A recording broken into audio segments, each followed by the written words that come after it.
Et bah bonsoir à tous, c'est Killer pour une nouvelle vidéo. Aujourd'hui, on se retrouve pour la carte de SummerSlam. Je suis dans un endroit complètement paumé, là, en Auvergne, voilà. Personne ne sait où je suis. Je suis dans mon bunker secret. Je suis éclairé par une vieille lumière. J'aimerais vous montrer ça, mais je vous montrerai un jour. Donc excusez-moi du manque de qualité qu'il y aura. De toute façon, dans mes vidéos, on est habitué à ne pas avoir beaucoup de qualité. Et comme d'habitude, il y a beaucoup de bruit, hein. Voilà, on est dans un endroit paumé, mais il y a toujours du bruit. Alors, on se retrouve pour la carte de SummerSlam et mes pronostics pour le show de l'été. Bah écoutez, c'est parti. Je vais pas faire de coupure parce que rien à foutre. Et puis surtout que j'ai envie de faire ça vite fait parce que en plus mes coéquipiers, enfin ceux qui peuvent être mes coéquipiers, ne sont pas là aujourd'hui, en tout cas ne sont pas disponibles pour faire la vidéo. Donc pour le plus grand pay-per-view de l'été, c'est moi qui m'en occupe tout seul. Voilà, comme on a habitué sur cette chaîne. Mais vous rassurez-vous, au fil du temps, je vais essayer d'avoir une équipe un peu plus présente. Alors, on se retrouve pour le premier match, Brock Lesnar avec Paul Heyman contre Seth Rollins. Alors, je pense que beaucoup de youtubeurs l'ont compris. J'espère en tout cas que Seth Rollins n'a pas grand chose à nous offrir, tandis que Brock Lesnar a des bons matchs à nous offrir. Alors, quand moi j'étais pour Brock Lesnar, tout le monde disait j'espère que Seth Rollins va gagner, on peut comprendre maintenant que, eh ouais, Killer a toujours raison. Retenez ça les enfants. Donc là, ce que je vous dis, c'est ce qui pour moi est le mieux. Hein. Donc Seth Rollins perd son titre, hein, et puis Brock Lesnar, enfin il perd son titre. Il a déjà perdu son titre, mais il le récupère pas. Il retourne pas champion. Non non. Brock Lesnar lui, il reste champion. Et puis comme ça, il pourra nous offrir des bons matchs. Parce qu'il y a plein de personnes qu'il n'a pas encore affronté. Et puis c'est ça qui est bien avec Brock Lesnar, c'est qu'en tout, il affronte des personnes, voilà. Alors que Seth Rollins, il y a des storylines, c'est nul. Brock Lesnar, c'est on te donne ce match-là, allez, c'est bon. Et puis comme ça, on nous offre un match de rêve, voilà. Un peu comme l'Arabie Saoudite, on est habitué maintenant. Brock Lesnar, donc on le reverra la prochaine fois au Survivor Series, s'il est champion. Bon, bah, Brock Lesnar va gagner. De toute façon, je pense que la WWE va aller dans ce sens-là. Je verrai ma WWE donner la main à Brock Lesnar pour qu'il tire sur Seth Rollins et pour qu'il perde à SummerSlam. Je verrai pas l'utilité. Donc ensuite, le deuxième match de la soirée qui est pour moi un des matchs les moins importants peut-être. Becky Lynch contre Natalia. Alors c'est pas en termes d'importance, ceinture, ça c'est que on s'en bat les couilles. C'est un match de soumission, j'ai oublié de le préciser. Becky Lynch contre Natalia, bah écoutez, pour la nostalgie, Natalia, j'aimerais bien que bon, pas un petit règne de championne, mais peut-être juste un espoir. Juste que, à un moment dans la soirée, qu'elle ressorte grandisse de ce match. Voilà. Même si au final, elle est vieille, quoi, et puis qu'elle sert plus à rien. Enfin, c'est pas qu'elle sert plus à rien au niveau méchant, quoi, elle sert plus à rien, mais des Becky Lynch, c'est la future. Mais Natalia, pour moi, depuis quelques années, elle est mal utilisée. Là, elle aura besoin, pas d'un coup de pouce, ça servirait à rien, mais juste qu'elle ressorte, grandisse de ce match. Voilà. Et Becky Lynch, qu'elle conserve son titre. J'avoue être pour Becky Lynch. Et si Natalia gagne, ça ne me dérangerait pas quand même. J'éprouve pas donc du coup beaucoup de plaisir à parler de ce match. Donc du coup, prochain match. Et d'ailleurs, j'en éprouve encore moins pour ce match-là. Bayley contre Ember Moon. Bah tiens. Bon. Bayley contre Ember Moon. Oui, alors également donc du coup, ça fait plusieurs mois que j'ai pas sorti de vidéo sur ma chaîne depuis l'Arabie Saoudite, hein, le match monstrueux Goldberg et Undertaker. Haha. Ah, je crois que j'ai pas fait la vidéo bilan. Ah non, j'ai pas fait la vidéo bilan. De toute façon, vous l'aurez pas aujourd'hui, hein. Mais en tout cas, bon, si vous voulez, vite fait, le match Undertaker Goldberg était nul à chier, était catastrophique. Et Undertaker a combattu avec Roman Reigns contre Drew McIntyre et Shane McMahon. Il a gagné un très bon match d'ailleurs, que je vous conseille si vous êtes fan de l'Undertaker. Euh, donc, euh, donc Bayley contre Ember Moon. Alors, Je n'aime pas Bailey. Je ne voulais pas qu'elle gagne le titre. Je ne veux pas qu'elle le conserve. Je n'aime pas Ember Moon. Je ne veux pas qu'elle ait d'opportunités. Et je veux pas qu'elle gagne. Donc du coup là je suis bloqué. Bailey, je la déteste. Et Ember Moon, je la hais. Donc du coup, qui choisir? Les deux personnages ne m'enjaillent pas trop. Hein. Je sais qu'il y en a beaucoup qui sont ah Bailey, Bailey, Bailey. Pour moi, Bailey, elle sert à rien. Je suis désolé, quoi. Il y avait un moment où peut-être Bailey aurait servi à quelque chose, mais pour moi non. Pour moi là, tu vois, là, c'est mort. Bailey règne. Son règne ne sert à rien. Dans toute la carte, on ne retient que deux personnes. C'est Brock Lesnar et Becky Lynch. C'est les seuls champions dont on s'intéresse. Pour vous dire. Bailey, on s'en fout. Je suis sûr qu'il y a plein de personnes d'ailleurs qui savent pas que Bailey est championne. Hein. Pourquoi? Parce que c'est pas un grand nom. Par exemple, Becky Lynch, c'est un gros nom. Elle est sur le Tout-Kevin. Brock Lesnar, c'est un énorme nom. Seth Rollins, quand il est champion, un énorme nom également. Le Shield, tout ça. Bailey, elle a rien foutu pendant toutes ces années à apparaître en équipe avec Sasha Banks. Pour ça, il se passe rien. Donc du coup, bah, qui est-ce que je choisir? J'aimerais bien que Bailey conserve son titre quand même. Mais qu'elle se fasse attaquer après contre... Oh, qu'elle se fasse attaquer par Alexa Bliss, tiens. Pourquoi pas? Ou Nikki Cross. Bonne idée. Car oui, beaucoup de personnes disent quand tout ça ne sert à rien, que Bailey, que ça, Nikki Bella. Non, malheureusement, Nikki Bella n'est plus présente. Que Nikki Cross et Alexa Bliss soient coéquipières. Bah, tu te tais, mon petit téléphone. T'as pas à parler quand je t'autorise pas. Tu ne parles pas quand je suis en vidéo.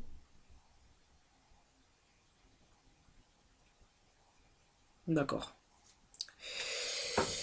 Désolé. Du coup, oui, bah, ils se fait attaquer. Donc du coup, moi j'aime bien l'association entre Alexa Bliss et Nikki Cross. Un chef-d'œuvre. Le personnage de Alexa Bliss est super. Le cul d'Alexa Bliss est super. Et Nikki Cross, son personnage est super. Je veux pas trop parler après de sa gueule, hein, Nikki Cross. Donc oui, je vois bien, bah, il se fait attaquer par Alexa Bliss à la fin, et puis comme ça, il conserve son titre, et on a un match entre soit Nikki Cross, soit Alexa Bliss dans le match, et puis voilà. Et j'aimerais bien que ce soit Nikki Cross quand même. Ouais, ça bien que ce soit Nikki Cross, parce qu'Alexa Bliss a eu beaucoup d'opportunités, et même si j'avoue qu'Alexa Bliss est super, quoi, que je préfère d'ailleurs en championne, voilà, Nikki Cross pour moi a plus de fond et plus de... Enfin, je la préfère vachement qu'à Bailey, quoi. Donc voilà. Kevin Owens contre Shane McMahon. Donc si Kevin Owens perd, il quitte la WWE. Ce qui n'arrivera jamais, hein. Et pour moi... Bon, Kevin Owens va gagner, hein. À la rigueur, peut-être que Drew McIntyre interviendra pendant ce match. Coûte la victoire à Kevin Owens. Et là, on peut imaginer un gros nom qui arrive sauver Kevin Owens, attaquer Shane McMahon. Et là, on a une petite guerre et ensuite, on imagine que Kevin Owens gagne. Et puis donc ensuite, on arrive à ce match Shane McMahon et Drew McIntyre contre Kevin Owens et on ne sait pas qui. Ou alors, je sais pas, je pars dans un délire un peu chelou, mais bon. C'est mon petit scénario. D'ailleurs, Kevin Owens et Sami Zayn peut-être. Ah non, Sami Zayn est sur la carte, je crois. Sami Zayn n'est pas sur la carte, c'est bon. Donc du coup, Sami Zayn peut éventuellement aider Kevin Owens lorsque Drew McIntyre interviendra pendant le match. Et si je devais donner une victoire clean, je donnerais une victoire à Kevin Owens parce que chez McMahon, j'en ai marre. Ensuite, Kofi Kingston contre Randy Orton pour le championnat de la WWE. Ok, bon, là, j'avoue que là, c'est assez... En fait, Kofi Kingston est un catcheur que j'aime bien, mais quand il est avec le New Day, vraiment. Quand il est tout seul, en champion, ça sert à rien. Sérieusement, c'est pas... Je sais pas, j'aime pas beaucoup Kofi Kingston quand il est tout seul. Et là, pourtant, depuis peut-être quoi, 2 semaines, j'avoue que Kofi Kingston est un... Je commence à soutenir un peu plus. Je commence à apporter plus d'intérêt envers Kofi Kingston. Mais, attention, petit bémol, je suis pour Randy Orton. J'espère que Randy Orton va gagner, la nostalgie. Parce que j'y ai pensé, parce qu'il y a eu il y avait un petit test que j'avais fait avec donc du coup quelqu'un qui va rejoindre l'équipe, Killer Kipler. On avait donc fait une sorte de test, voilà, une sorte de débat. Donc on est arrivé au match Kofi Kingston contre Randy Orton et on avait mis sur le sujet de la table Randy Orton contre John Cena pour WrestleMania. Et je me suis dit, si Randy Orton gagnait contre Kofi Kingston, oui, voilà, et qu'ensuite pour WrestleMania on est Randy Orton, John Cena. Voilà. Parce que la WWE aime bien nous mettre des vieux matchs, tout ça, des vieilles storylines, tout ça, et nous les remettre en 2019. Ou alors des matchs de rêve qu'on aimerait avoir en 2019. Et donc pour moi, Randy Orton contre John Cena est un match, enfin ce sont des matchs, plusieurs matchs, qui ont marqué l'histoire de l'humanité du catch. Et donc du coup, et comme d'habitude il y a ma soeur qui parle, et comme d'habitude, et donc du coup, Randy Orton contre John Cena, je trouverais ça bien joué de la part de la WWE. Et donc, et par contre, c'est peut-être trop tôt. Parce que donc du coup, entre ça, il y aura quand même les Survivor Series et le Royal Rumble. Ça fait deux gros pay-per-view. Pour moi, j'aurais mieux Randy Orton gagner vers le Royal Rumble. Comme ça, Royal Rumble, il gagne pas le Royal Rumble, hein, il gagne le titre de Kofi Kingston. Et donc ensuite, il le remet en jeu contre John Cena. Oui. Donc John Cena devra être dans le Royal Rumble pour le gagner. Voilà, ce serait logique. Moi, je verrais vraiment bien ça. Ce serait un match de rêve. Imaginez John Cena arrive en 30e position du Royal Rumble. Boum, là. Il élimine tout le monde. Et tout le monde se dit Randy Orton contre John Cena. Parce qu'après, sinon, c'est quoi vos plans pour Kofi Kingston, les scénaristes? Kofi Kingston, là, ok, vous donnez des bons matchs, je trouve. Mais, contre Randy Orton, ça va être un super match. Vraiment presque un dream match, je pense. Un dream match. Peut-être pas quand même. Mais en tout cas, un match qui a pour moi beaucoup d'importance. Surtout que c'est le premier vrai adversaire de Kofi Kingston qui est vraiment... qui a vraiment beaucoup d'importance pour la WWE. Parce que Kofi Kingston lui a fait affronter Dolph Ziggler, voilà, des Samoa Joe, il gagne contre... Samoa Joe, il part contre tout le monde. Et là, Randy Orton contre Kofi Kingston, j'avoue que je suis pour Randy Orton parce que s'il avait un long règne de champion jusqu'à WrestleMania et que John Cena gagne le Royal Rumble, boum, on se trouve John Cena, Randy Orton, bon match. Et donc là du coup, ouais, voilà. Donc j'espère que Randy Orton va gagner, mais je suis plus que sûr et à 1000 fois sûr. Et si jamais je perds, j'offre... et si jamais je perds, je sais pas. Je créerai... je ferai une vidéo délire sur du coup SummerSlam. Bon, je sais que vous en foutez, mais je ferai une vidéo délire sur SummerSlam si jamais Randy Orton venait à gagner. Et si jamais il ne gagne pas, j'avoue que je ne vais pas m'embêter à faire un épisode délire, surtout que là je suis en Auvergne, quand on paumé dans un endroit, il n'y a pas beaucoup de réseaux, c'est difficile de publier sur YouTube. Donc du coup, là j'ai pas beaucoup de travail à faire, je vais pas vous mentir, mais un délire ce serait long. Donc du coup, parce que c'est de l'écriture quand même, un épisode délire, et puis bon, faut trouver un sujet. Donc là ce sera SummerSlam, qu'est-ce qu'il y aura à dire? Becky Lynch a gagné, Seth Rollins a gagné, Bayley a gagné, Kevin Owens a gagné, il n'y a rien à dire. Donc du coup, pour moi, Kofi Kingston, c'est plus que sûr, il va gagner. Ensuite, Finn Balor contre Bray Wyatt, je pense que Bray Wyatt va gagner. Et j'aimerais que Finn Balor vienne avec le démon. Oui. Parce qu'il faudra un peu de cohérence pour Finn Balor, parce que Finn Balor, quand il a des grosses personnes contre Brock Lesnar, il n'utilise pas le démon, et quand il est face à des nuls, Baron Corbin ou Bobby Lashley, hein, sérieusement, bon, c'est pas qu'ils sont nuls, comparé à Brock Lesnar, quoi, Brock Lesnar, il détruit Bobby Lashley et Baron Corbin en 2 secondes. Donc du coup, pourquoi est-ce qu'il utilise le démon contre Baron Corbin et Bobby Lashley et qu'il ne l'utilise pas sur Brock Lesnar? Donc du coup, j'aimerais que là, ils comprennent qu'il est face à un danger, vraiment danger, un danger imminent, donc Bray Wyatt, qui vient d'un démon, et que Bray Wyatt, Sister Abigail, boum, le démon est terminé. 1, 2, 3. Et après, on pourrait donc du coup arriver sur une nouvelle storyline. Finn Balor qui a perdu pour la première fois avec le démon. Il commence le démon, il prend sa retraite. Bon, non, ils feront jamais ça, mais alors je sais pas. Finn Balor bon, il commence à faire n'importe quoi avec le démon. Il va commencer à l'utiliser tout le temps. Tiens, voilà. Il s'est dit tiens, il sait pas s'entraîner. Voilà. Bon, je ne sais pas.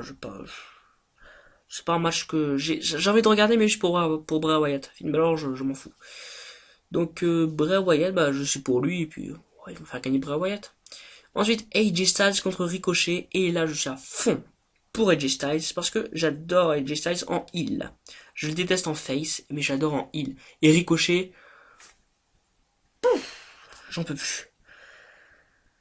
Donc oui, AJ Styles va gagner, de toute façon, je pense que les scénaristes de la WWE vont par là.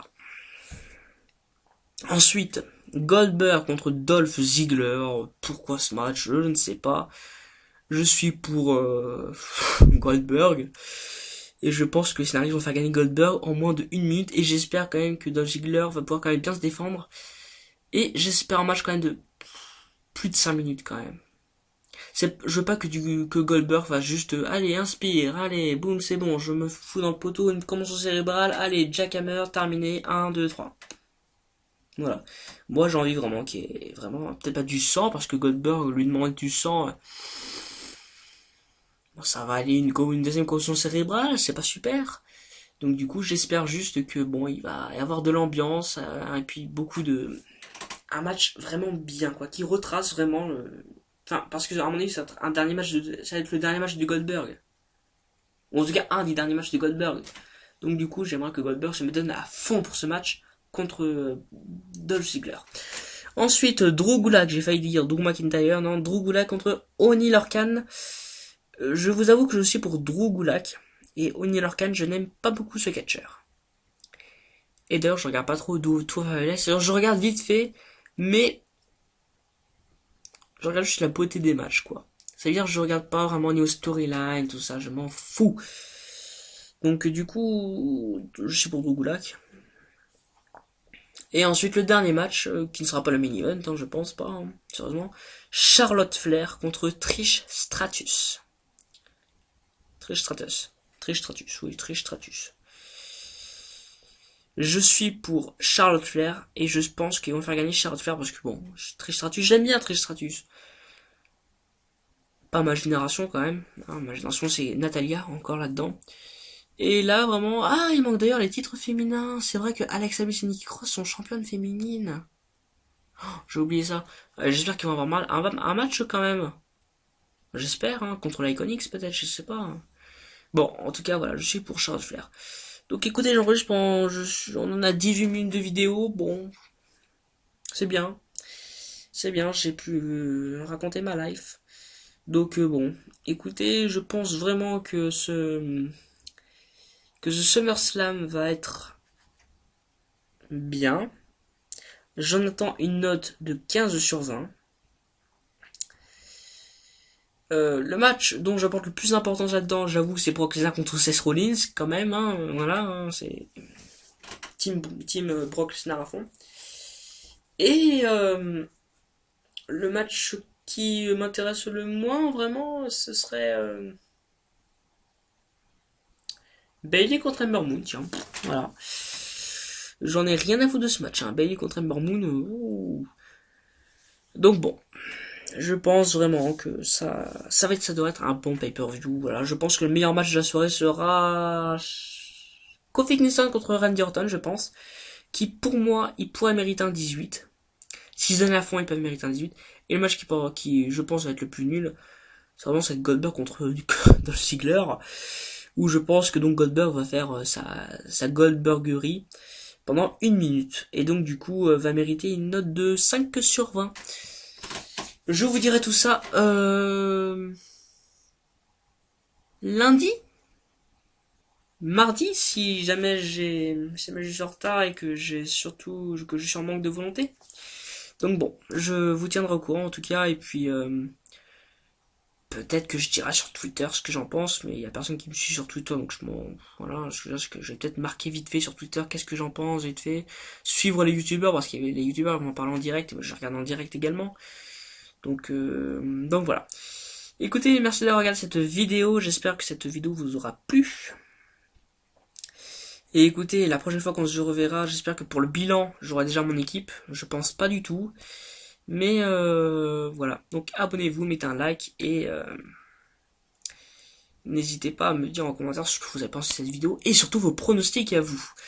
Donc écoutez, merci d'avoir regardé cette vidéo et au revoir à tous et à vous les studios.